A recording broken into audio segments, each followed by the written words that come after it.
Bueno, yo soy el doctor Alfredo Sackman, soy médico dedicado a la salud mental en los últimos 20 años, ya tengo 38 años de profesión. Al comienzo me dediqué a la clínica durante casi 15 años y siempre me vinculé o me interesó este fenómeno del alcoholismo, por lo cual primero desde la clínica y luego desde la salud mental, más específicamente la psiquiatría, el campo de las adicciones y digamos también de la patología psiquiátrica, me he dedicado a vincularme y a relacionarme con la comunidad de Alcohólicos Anónimos, de la cual quiero decir mi experiencia, volcar en estos años el fruto de todo ese trabajo, desde el consultorio de alcoholismo del Hospital UCEI Vicente López, del cual ya me he retirado, y desde la jefatura del Servicio de Salud Mental. Bueno, como les comentaba recién, mi relación entonces con Alcohólicos Anónimos lleva prácticamente lo que llevo de médico, más de 38 años. Y siempre me interesó esta relación entre el alcohol y la persona, que todos sabemos que lleva más de 10.000 años desde la época del Neolítico, y cómo la forma de beber social se transforman en formas patológicas como la alcoholización y la alcohol dependencia. Se lo ha conceptualizado de distintas maneras, se lo ha llamado alcoholismo, alcohol dependencia, alcoholopatía, en fin. Pero se trata de una realidad de pérdida de libertad frente al consumo de la sustancia. Entonces ahí se constituye en un problema que sabemos que como problema sanitario es un problema muy serio, que afecta aproximadamente al 10% de la población, y hablamos justamente de problemas con el alcohol, que es una palabra un poco menos estigmatizante que alcoholismo, pero que incluye, sí, la alcohol dependencia y los problemas relacionados al consumo de alcohol. Muchas enfermedades están vinculadas a esto y sabemos que hay por lo menos 70 enfermedades vinculadas directamente al consumo patológico de alcohol y más de 200 indirectamente. O sea, estamos hablando de una enfermedad madre de enfermedades y que está tapada porque está negada por la sociedad. A la medicina misma le ha costado durante siglos conceptualizarla y poder delimitarla, definirla, diagnosticarla y tratarla adecuadamente. Yo recuerdo, y esto pues uno de los motivos por los cuales la comunidad de Alcohólicos Anónimos me invita a decir estas palabras, que en mi formación de pregrado en la facultad poco se me habló sobre el alcoholismo, prácticamente solamente en la materia toxicología, algo en la materia sobre salud pública,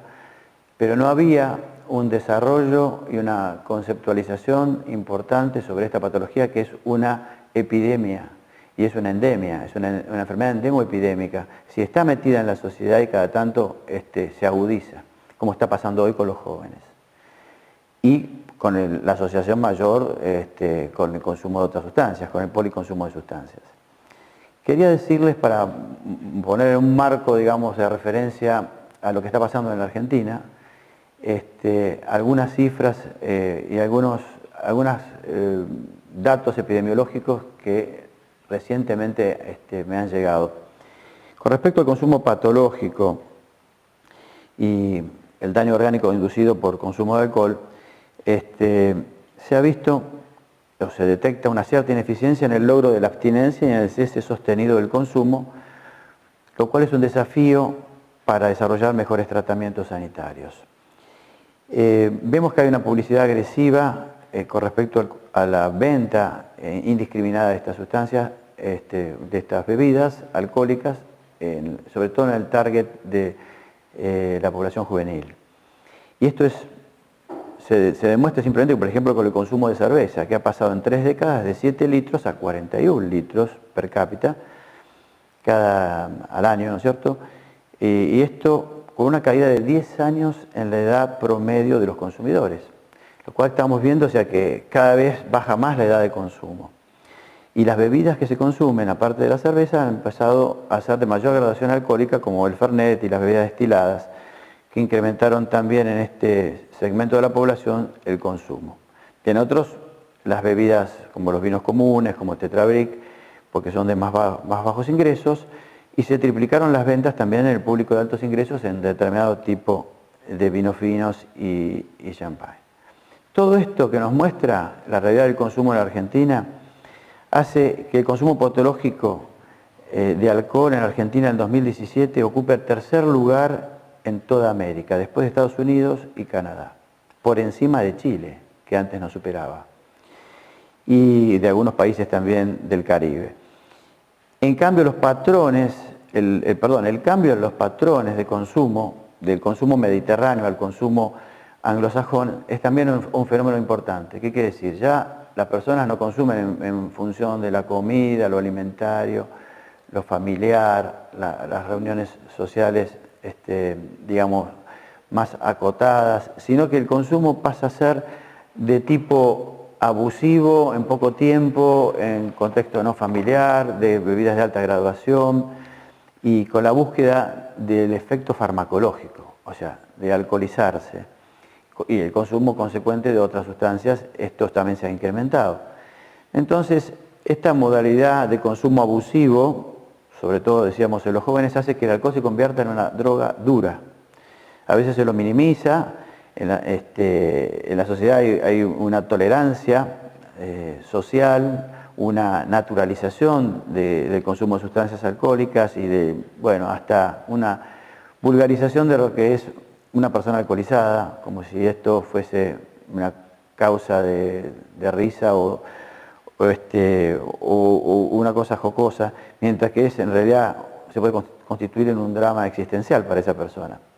Y también la conducta de descontrol que buscan, sobre todo los jóvenes, en este consumo abusivo, tipo binge drinking, que es atracón de alcohol, en la noche, generalmente vinculado a la nocturnidad. Con respecto al diagnóstico de la Argentina, se ha detectado cierto subdiagnóstico y subregistro, es decir, de todos estos fenómenos. Pero en el último tiempo se puso un poco más el foco en encuestas poblacionales que se han hecho y se vio que el consumo en menores pasó del 42% al 62% en 7 años, o sea que aumentó un 50%. Que la edad de inicio bajó a 13.5 años promedio, cuando sabemos que también hay chicos de 8 y 10 años que consumen alcohol. Y que el consumo en mujeres se aumentó en un 30%, en varones un 20%. Cada vez más la población femenina y sobre todo la población de riesgo como la mujer embarazada o la mujer fértil y la tercera edad constituyen factores o grupos, mejor dicho, de riesgo que van en incremento. Bueno, todos estos datos que nos pueden servir a nosotros los médicos forma parte de este diagnóstico de situación que pone la nota sobre una emergencia de salud pública que es muy compleja, porque el fenómeno del alcoholismo no solo se refiere al consumo de las sustancias, sino que hay fenómenos que son del individuo, de la familia, de la sociedad. La economía está involucrada, la producción de bebidas alcohólicas obviamente mueve importantes sumas de dinero e intereses que van más allá, muy lejanos a la salud del individuo. Entonces nos estamos refiriendo a una enfermedad de salud pública de primer orden. Y creo que los médicos ahí tenemos, sobre todo los médicos de atención primaria, los médicos clínicos, las grandes especialidades médicas, como son obviamente, la clínica, la gastroenterología, las especialidades en adolescencia, en la parte infanto-juvenil, la gastroenterología, por las enfermedades hepáticas, la cardiología y muchas otras enfermedades, especialidades que se refieren a distintas enfermedades producidas por el alcohol, deberíamos estar los profesionales más atentos a la detección precoz para no llegar tarde. Una de las cosas que yo he visto durante estos años, que me he relacionado con la comunidad de Alcohólicos Anónimos y que he tratado enfermos alcohólicos en el consultorio de alcoholismo, es que uno llega tarde, llega cuando el daño está hecho, cuando está constituida la enfermedad orgánica en distintos órganos blancos, fundamentalmente el hígado, fundamentalmente el corazón, el cerebro, el sistema nervioso y el sistema gastrointestinal y otros órganos más que se afectan. Y entonces cuando viene el paciente consulta por el daño orgánico, pero ya la enfermedad estaba hace 10, 20 o 30 años atrás constituida como una enfermedad, o enfermedades psiquiátricas también, la depresión, bueno, enfermedades como trastornos ansiosos, los trastornos de la personalidad, los trastornos de tipo psicótico, específicamente la esquizofrenia, donde hay gran consumo de sustancias y el alcohol obviamente es una de ellas y una de las más importantes. Entonces, esta asociación, que incluso la asociación, por ejemplo, de alcohol y cocaína es terrible por la formación del cocaetileno, que es tan tóxico sobre el hígado y el cerebro y el corazón, es muy común en todo este tipo de enfermos. Y nosotros llegamos a veces cuando el daño está hecho, hay que repararlo, hay que tratar el hígado, hay que evitar que esa persona vuelva a consumir, pero podemos trabajar en estadios más precoces y esa es un poco la finalidad del mensaje de hoy. Quería también mencionarles, sobre todo a nivel de los riesgos y daños de la alcoholización juvenil, un factor muy importante, donde podemos actuar, sobre todo los que están en esa subespecialidad para la detección de esta patología, porque se puede evitar que se produzcan nuevos enfermos alcohólicos. O sea, no solo detectarlos precozmente, antes que tengan daño en su organismo, daño manifiesto, a veces irreversible, y esto empeora el pronóstico, sino la constitución de nuevos enfermos alcohólicos. Uno diría, bueno, la lógica diría que no beban, pero podemos analizar un poquito estos datos epidemiológicos. Susan Tappert, una especialista en estudio de alcoholismo en los Estados Unidos, en San Diego, en la Universidad de San Diego, investigó a grupos de jóvenes, varios cientos de ellos, incluso en estudios más profundos miles, que fueron seguidos durante varios años con pruebas neurocognitivas para ver su funcionamiento mental, su rendimiento, concentración, atención, memoria, funciones ejecutivas, resolución de problemas, etc. Y se vio que aquellos que comenzaban a beber antes de los 15 años, el 47% de ellos desarrollaba alcoholismo después de los 20 años y tenía daños neurocognitivos manifiestos que reducían su capacidad de funcionamiento social, sus posibilidades educativas, académicas, laborales, etc. Si esto no ocurría en ese periodo, sino en un periodo posterior, empezaban a beber después de los 20 años, solamente el 9% tenía chances de desarrollar alcoholismo. También que sabemos que hay factores, un 40% aproximadamente, genéticos, que tienen que ver con padres alcohólicos, con familiares de primer orden, etcétera, con una carga genética que se dispara habitualmente por disparadores sociales, estresores sociales, que son ese otro 60%. Pero la exposición al alcohol precozmente en un cerebro inmaduro, sabemos que el cerebro madura después de los 20 años, por la mielinización que ocurre entre la primera y la segunda década, los hace mucho más vulnerables a quedarse pegados a una sustancia, particularmente el alcohol. Y esto es lo que uno puede trabajar en la prevención de que no haya más alcohólicos, no aumente la población de alcohólicos. Si logramos demorar la edad de inicio, este es un objetivo importante de salud pública, habrá que trabajar sobre eso, les dejo la inquietud. Para cerrar un poco el marco de esta exposición, esta pequeña conversación, podríamos hablar de muchísimas cosas más, de los tratamientos, de los test diagnósticos, de la detección, todo ese material ustedes lo pueden consultar y buscar, está también en la página de Alcohólicos Anónimos, muchas de estas cosas, y otras las podemos ver en las sociedades científicas. Yo he escrito un libro, bueno, con 30 colaboradores, esto me ha motivado, me ha llevado a trabajar con sociedades científicas que me han pedido mi colaboración por esta experiencia, y el libro de Alcoholopatías que también pude hacer con estos colaboradores, sobre todo del UCEI y de otras destacadas instituciones. Bueno, como les decía, pudimos escribir esta obra y eso colaboró. Creo que va a haber seguramente muchos más profesionales y colegas que se van a interesar en esta realidad que no podemos negar, porque si no nos formamos parte, digamos, de la negación que la sociedad tiene, y nosotros como científicos tenemos que delimitar el fenómeno y detectarlo y poder diagnosticarlo para tratarlo correctamente, como decía al principio. Entonces, les dejo esta inquietud.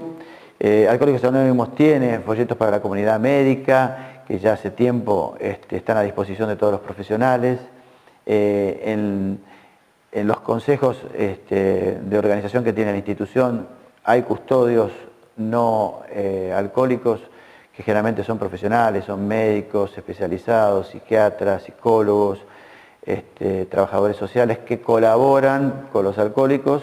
para, digamos, las normativas y el funcionamiento de los grupos en base a los 12 pasos y las tradiciones por los cuales se rige la comunidad de Alcohólicos Anónimos en todo el mundo. Los grupos son muy útiles, yo siempre recomiendo, digo que no todos los grupos son para todas las personas, ni todas las personas son para ir a un grupo, pero bueno, la experiencia hay que hacerla, hay que estimular a los pacientes a que vayan a un grupo. Yo creo que la mejor etapa para mandar a un grupo no es la etapa inicial de tratamiento, si uno divide en desintoxicación, deshabituación y rehabilitación el tratamiento, digamos, en la primera etapa, que son los primeros 15 días o el primer mes, donde el paciente se desintoxica, probablemente no todos los pacientes están preparados para ir a un grupo. Si están en buenas condiciones cognitivas, si el paciente está en un tratamiento ambulatorio y puede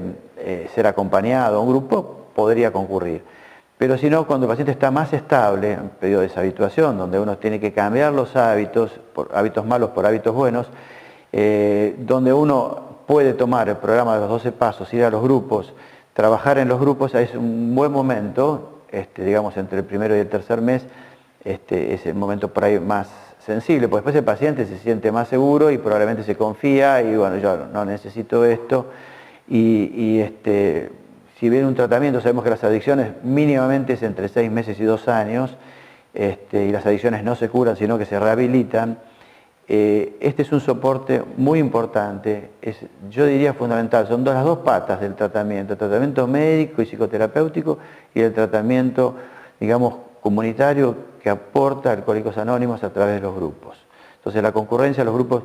yo siempre la recomiendo, digo que hagan su experiencia, que no vayan a un solo grupo, recomiendo los 90 días en 90 grupos,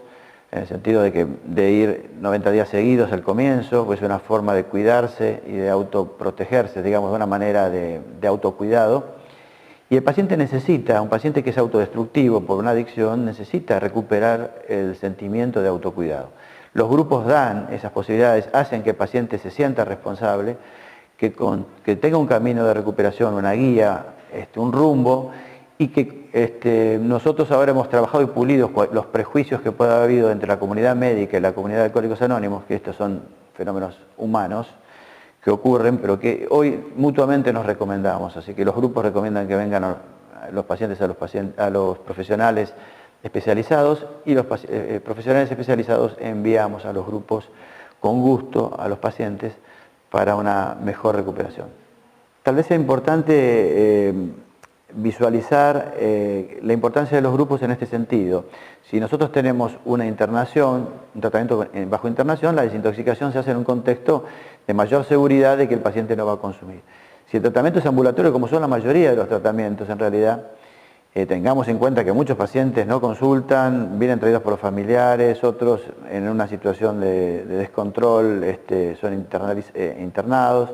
Pero bueno, el tratamiento ambulatorio, que es más voluntario, generalmente, en el contexto de los grupos, la gran ayuda de los grupos es que ayuda, valga la redundancia, permite la abstinencia, que no es lo mismo que la sobriedad. La sobriedad es una construcción en el tiempo voluntaria de sostener el no consumo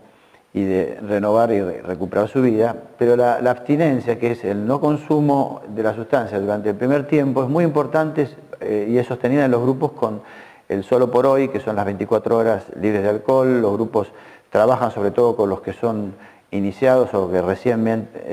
se incorporan a los grupos y apoyan, es una apoyatura muy importante para el profesional, para evitar, bueno, la superposición con medicaciones.